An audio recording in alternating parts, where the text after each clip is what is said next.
tengok tu geng tu dah lepas pukul langit tu, malaikat duk tembak jin pukau depa atas langit tu. Nampak tu kilat tu sambung menyambung, aduh sakit. Fisabilillah ni duk rumah ni tu nampak tu kilat lintar tu Fisabilillah panggil tentang Fisabilillah. Mana boleh biar depa dapat setan aku panggil tentang aku turun tu tunjuk lagi Israel. Tunjuk lintar kita Israel. Hebat tak hebat? Tunjuk berapa lagi Israel? Tunjuk lagi Israel.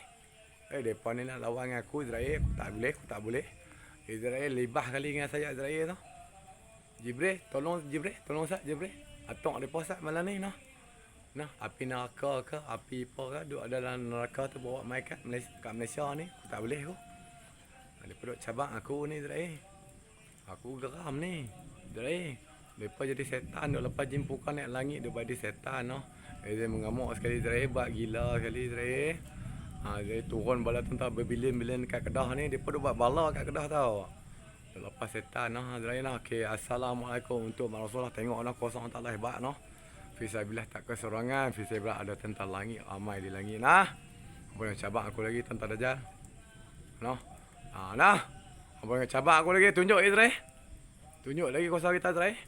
Bagi umat Rasulullah tengok betapa hebat kuasa Allah Taala. Okey, assalamualaikum fisabilillah.